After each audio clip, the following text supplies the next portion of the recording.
That's the truth, though, is that most of my friends that are comics, most are at best okay and usually awkward or bad at talking to women. Yeah. A lot of comics Most comics are, Yeah.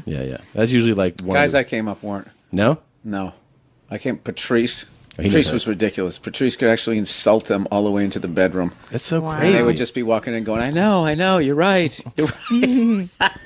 But those are the broken girls, and broken girls you can always manipulate. Sure. At Listen, any don't level, right? No, let me tell you. It's still work. Yeah. It's just something that women won't understand because you guys don't have to convince people to have sex with you. No. It's one of the great things. Yeah. But Bobby Kelly back in the day, phenomenal. At talking to chicks? Phenomenal. Really? Phenomenal. No, there were legends in New York. I was not part of that group. You were not in the Legend Crew? No, dude, come on. I look like Ron Howard. It was like I just always had to work. But there was. I don't want to But Patrice, I had heard about. I mean, even a few years ago, about his. I knew he was gifted. Obviously, I mean, hear his stand up on shows, but I heard stories about him with women about how. No, it was amazing. ridiculous. Yeah, it was ridiculous. It made no sense, and he was so good at making them uncomfortable that they ignored all of his imperfections that were just right in front of their face. Like one time, we were sitting. I know I've told this. I think I told this one on Opie and Anthony. We were sitting down the cellar. This was one of his classics, and there was three women. And they were excited, and it was a loud bar, and they were talking. So women when they talk loud, they go yeah. And he just yelled over at one. He's like, "Ma'am, miss, ma'am," and she finally looks over. She's gorgeous, and she's like, "What?" And he goes, "Your voice." She goes, "Is it loud?" And he goes, "It's piercing."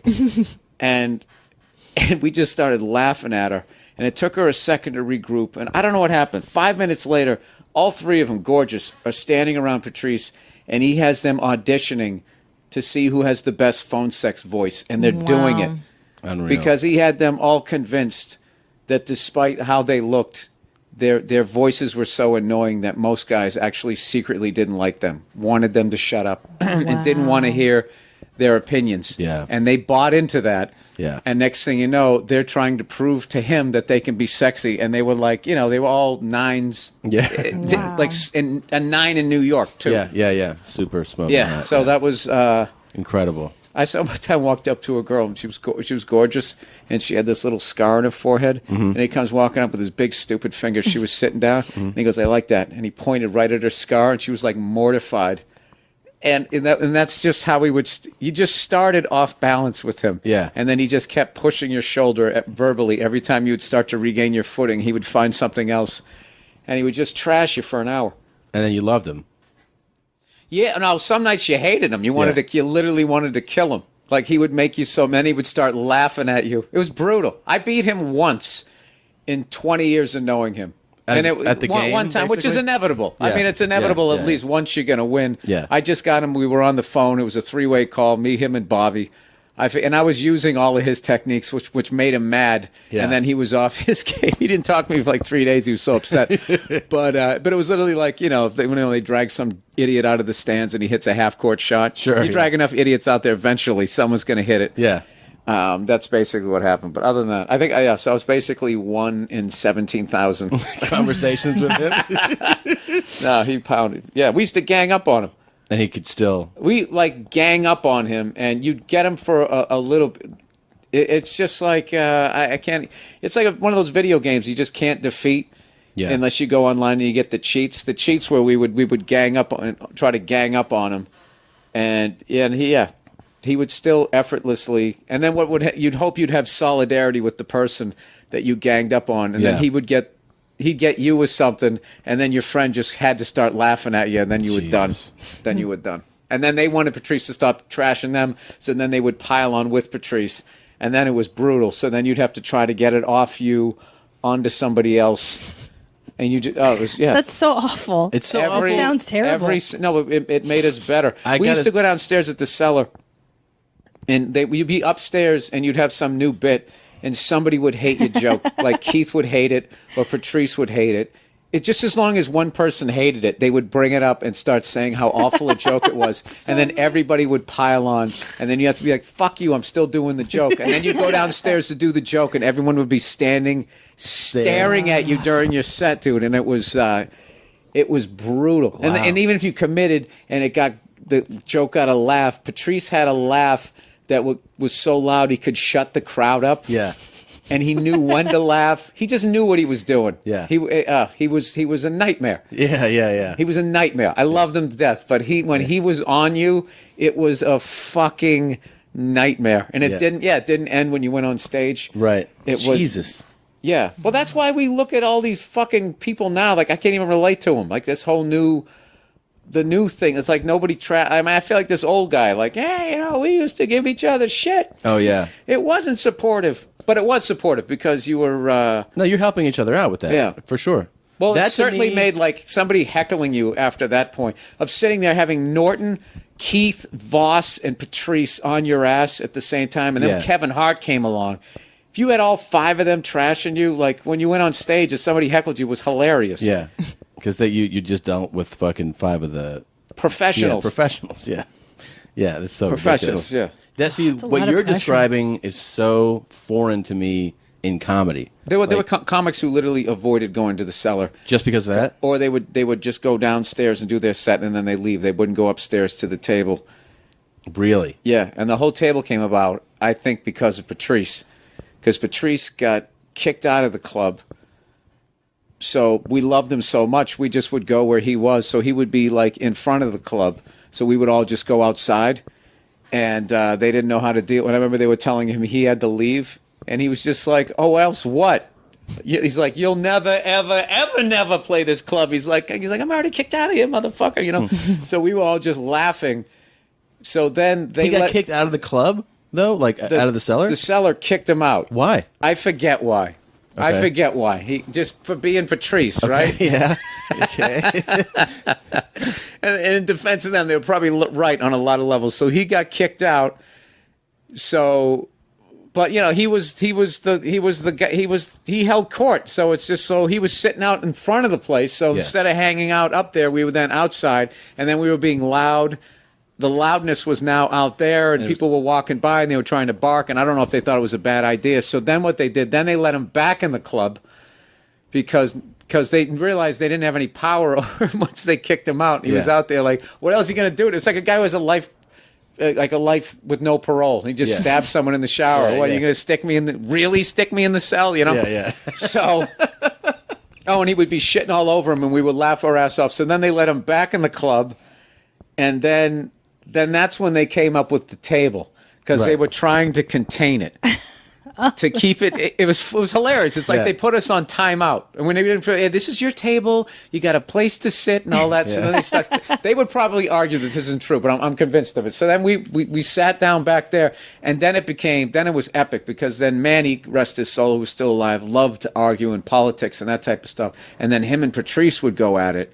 And you had this guy who was just the greatest ever at making fun of your head and your shirt and then with a guy who was an unbelievably well-read guy, and they would talk about world events. So you had this guy, it was just, they were just epic battles, and then that's when the whole thing kind of took off, and Tough Crowd came out of that. Oh, right. Yeah, everybody. Geraldo was there. Sense, Geraldo, Colin Quinn, Nick DiPaolo, Jim Norton, Rich Voss, Patrice O'Neal, Keith Robinson, Bobby Kelly. It was insane. And if you came down there and you wore the wrong shirt, it was fucking over. It was over. I remember one time Keith wore the wrong shirt, and we got him on we just started to get on him so bad. He stood up and he ran out of the club, and I was so fucking mad. I was like, "You can do that? I didn't know you could do that. I thought you just had to sit here and take it." You make it sound so much more fun than anything I've experienced doing. It's so business depressing now. here. I remember when Jim Norton came down. He had his first CD. He goes, "Hey, I got my new CD." And somebody said, "Hey, let me take a look at that." And they just broke it in half. He threw it on the ground, poured a bunch of drinks on it, and it was just. And he laughed his ass off. I would have died if somebody did He laughed that. his ass. That was it was really. childish. Yeah. Yeah, God forbid you were standing anywhere with something in your hand. It was going to get slapped out of your hand. That's right. Cell phones, bag of chips, anything. Yeah. And it was always funny. It was so stupid. Sure. It was always funny. Well, what I was saying is what you're describing doesn't take me, in my mind, in my experiences, to the world of stand-up. That takes me to, like, middle school, high school. That feels like all the shit that I would do and did with friends in school.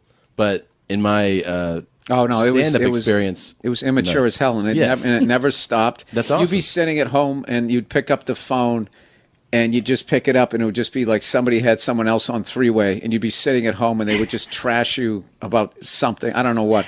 And one night, Patrice took a night off, and everybody found out that he took a night off. And I think Norton and somebody else called. And they called him at home at, like, between their spots at, like, 9:30 at night. And he picked up the phone. Mm-hmm. And they just, what the fuck are you doing home at 9:30 on a Saturday? And he just started roaring laughing. And they trashed him for, like, 10 minutes and just hung up on him. That's great. So, but I think that's a really good way. I think as comics, we're all inherently angry and sometimes jealous and hate each other. Mm-hmm. I think our generation, we just talk shit behind each other's backs, as opposed to each it's other's just face. Being like, fuck you piece of shit, and then you get it out. Like Matt Fulcheron said that musicians are united by the bands they have in common. Mm-hmm. Comics are united by the comedians they hate. Right. Yeah, that's pretty accurate. No, it was a lot of fun, but I also, in all of that, we always laugh. We didn't write one script. We didn't pitch one show. So the funniest guys I ever met. I ever met. Like they were unreal. And Patrice was the king. Like, you walked in, if he wasn't there, you were relieved.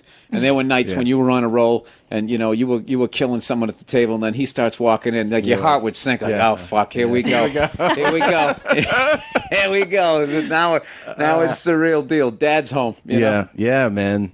God, we don't have that at all here. Eddie Iff said the funniest thing one time. He goes, dude. Sometimes like I'll come walking into the cellar. And he goes, he would, just as he walked in, Patrice would be killing at the table, and then just see Eddie come in and be like, and just start yelling over at him. And Eddie said that I would literally think, fuck, he saw me. Yeah. No, he used to do, I remember when the old Boston Comedy Club, one night, he was trashing people so well. There was a firehouse right next door, and the guys, if there wasn't a fire, they'd just be hanging out there, and they would die and laughing after an hour of Patrice trashing everybody, taking on all comers. One of the firemen went up to Patrice and said, "Good set." It was awesome. Like, and he got such a kick out of that. He was standing outside. That was right around the corner from, which is now like a fucking wine bar or something. Jesus Christ, I'm old. Oh, and one of the funniest things, by the way, because we have a lot of obviously stand-up fans. God damn, his original HBO half hour is fucking amazing. Patrice's. It's so good. And he's got that. He's got the Showtime one. He's got the Showtime one, and then he's got the Elephant in a Room. He's got Mr. P. Yes, Mr. P. Everything's great. But the great thing about watching that HBO half hour is that it's all like every bit starts with like provoking, unlikable statements, and like you could tell it's not an audience. It's like, we're on board with whatever you say. He says something, and they're like, huh. And then he kills with that. Like, he says something that they're not, like, necessarily in agreement with, and then destroys the room. And then that bit ends. He says something else, and they're like, huh. And then fucking kills with that. It's amazing. He's fucking... No. It's totally amazing. He probably made the most people cry from stage I've ever really seen. Yeah. He was just relentless with when he got on somebody, I bet, right? Like when No, but he wasn't malicious though. Right. That was the thing. He wasn't malicious. Like, he never went after anybody like in the crowd. But if somebody was annoying him, it was over. Really? And they that's one of the things I miss most about him is that experience of getting to see somebody meet him for the first time, and just they always thought, all right, he's this big dude. They always are looking for him to get physical, so they never saw, that he was going to come at them the way he did, and he would. It was hilarious.